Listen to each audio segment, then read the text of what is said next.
So what's going on, people? Mr. Osgato here from Osgato Gaming. Now, I will be doing separate draft grades as well as like winners and losers. This is the winners episode, so make sure drop the like button and subscribe. When I upload the losers episode, I will put it on in the description. I will also be putting Embrace for Pace's YouTube channel in the description because he made this amazing off-season roster for rookies. I'm assuming he's going to put the free agents on when that starts. So shout out to him. He has around 20k subs. Definitely sub to him. So there are 3 teams eligible to win winners, and that's the Sixers, Lakers, and Timberwolves because that's obvious. Obviously they won. So the first winner is... Okay. Stop the music. Stop the partying. Stop the entourage. It's the Kings. Can you please explain that? Because the Kings are more like the princes. The princes, because they're nowhere near the Kings of the NBA. The Kings are the Warriors, basically, if you think about it. The Kings suck at drafting, and they're addicted to drafting big men, but last night, assuming I upload this on Friday, last night the Kings actually did a good job. Now, it's kind of obvious they were going to get Fox, but I think Fox might be the second best player in this draft list. Why is Danny Green trying to intentionally foul him? Out here, like that game where the Rockets played the Pistons, and then KJ McDaniels just fouled Andre Drummond like 5 times within 9 seconds. Like that. Remember that? I don't know what to say. Anyway, De'Aaron Fox is a great pick. Darren Collison is a free agent. Langston Galloway isn't better than De'Aaron Fox.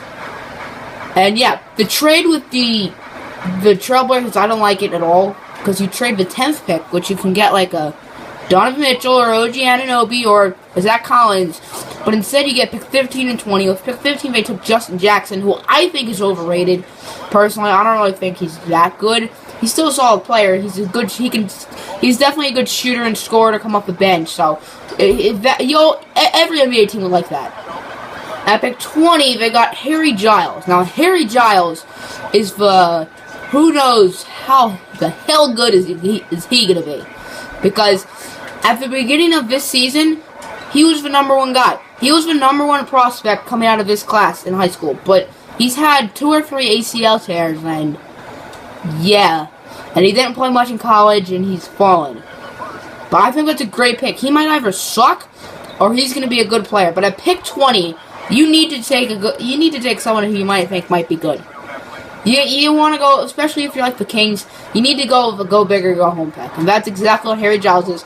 In the prospect profile video, at the beginning, I was like, go big or go home. Go big or, yeah. I said that like 4 times. And then in the second round, they had 1 second-round pick. And they picked my man, Frank Mason. Now, I'm a big KU fan. Go Jayhawks. Rock Chalk Nation. They got Frank Mason in the 3rd. And I love it. They did just draft De'Aaron Fox, which I don't really get, because I really think Frank Mason can become a starting point guard. Maybe he's undersized, but the way he dominated college basketball last year, he has to become something in the NBA. He has to. He's 5'11". What did he get, like 4 rebounds a game? That's impressive for someone who's 5'11". In college. If it was, like, middle school, then, I mean, obviously. I mean, you should be getting more than 4. That'd be embarrassing. Like, in high school, that's solid, but in college, and obviously in the pros, that's impressive. He was the best player in college. So, technically, if you put everyone in this year's draft class in the NBA this past season, Frank Mason would be the best, if you think about it. Would he probably know because he's much smaller than, like, a Markelle Fultz who's, like, 6'4", and Markelle Fultz will be better because he has a better NBA body and stuff. And, like, physically, he's better. But Frank Mason was a better college basketball player last year than Markelle Fultz. I'm not saying Markelle Fultz sucks. I really like Markelle Fultz. He was my number 1 prospect. I think he can really lead a team, especially the 76ers, to a championship. I really think so. And I give the Kings an A.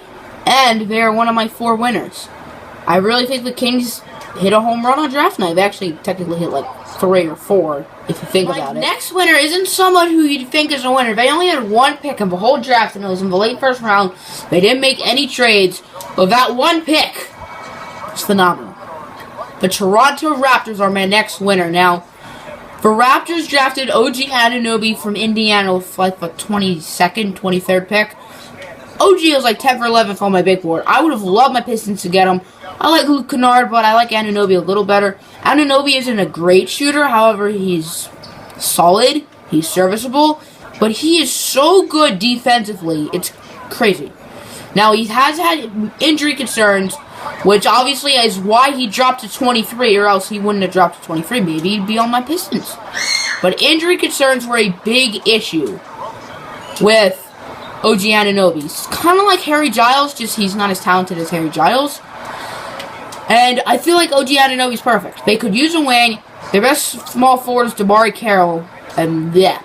So I give the Raptors an A+ just for that one pick of OG Anunoby. I mean, I gave him an A+, the pick itself, and they didn't do anything else, so I sort of have to give him an A+, or else that would just be weird. My next winner is a team that only had one pick in the whole draft, and that's the Dallas Mavericks. Now, their starting lineup was Dennis Smith, who was that one draft pick we're going to get into in a minute, Seth Curry, Harrison Barnes, Dirk Nowitzki, and Nerlens Noel. They didn't draft any of them. I don't think they drafted Steph Curry. I don't think they drafted Seth Curry. The Warriors drafted Barnes. The Bucks drafted Dirk Nowitzki, but then the Bucks traded Dirk to the Mavericks on draft night because the Bucks are idiots. And the the Pelicans drafted, was that Dennis Smith? Yep, that Dennis Smith just posted Giannis. I don't even start talking about him and he posters Giannis. Freaking Giannis! But Nerlens Noel was drafted by the Pelicans, traded to the Sixers for Drew Holiday, then past trade deadline traded to the Bucks. But Dennis Smith, I had him 7th on my big board. I think that's a little mean, honestly, if you think about it. That's weak. But Dennis Smith Jr. is a freak athlete. I mean, you just saw him poster Giannis Antetokounmpo. So, I mean, obviously he is. He's an excellent scorer. He scored the ball really well for NC State. I mean, NC State didn't really have much other people they could score with because NC State kind of sucks. They didn't make the tournament, kind of like Markelle Fultz in Washington. But I really think Dennis Smith is someone this Mavs team could build around.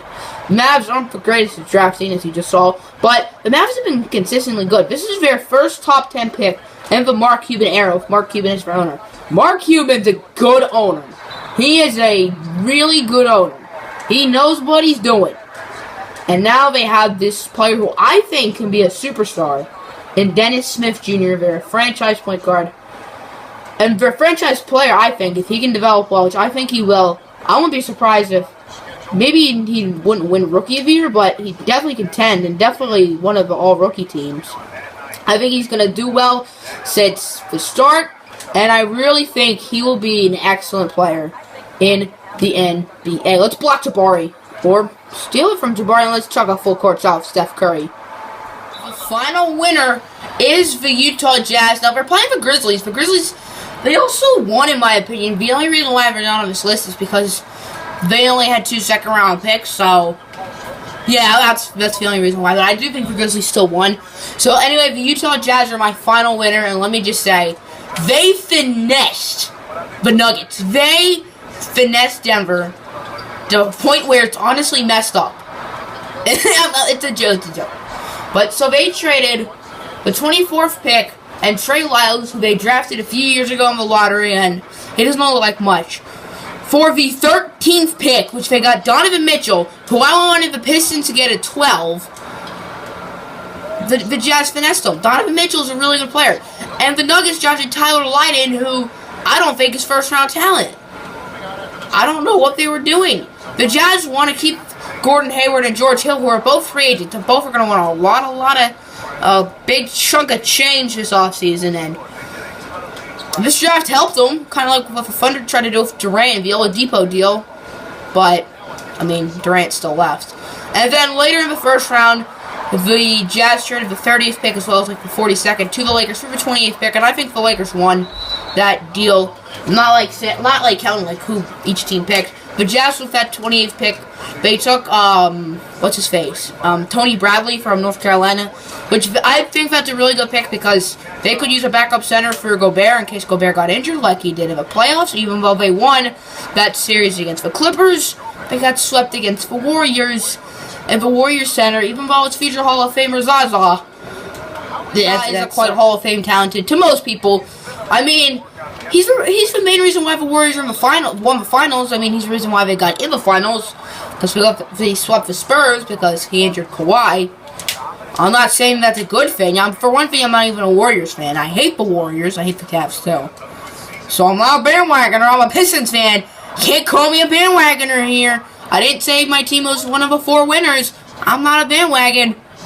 But the Jazz, in the second round, I don't think they had any picks in the second round. So it's just Donovan Mitchell and Tony Bradley, which I think 28 is a little low for Tony Bradley. I think I had him like 25 or 26 on my big board.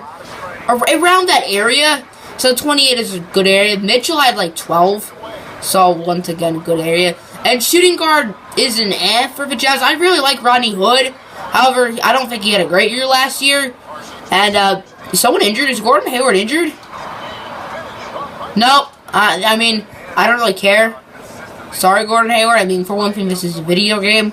And second of all, this is a My League save file. I'm going to delete the save file when it's done, because I need as many save files as I can get with all of my series.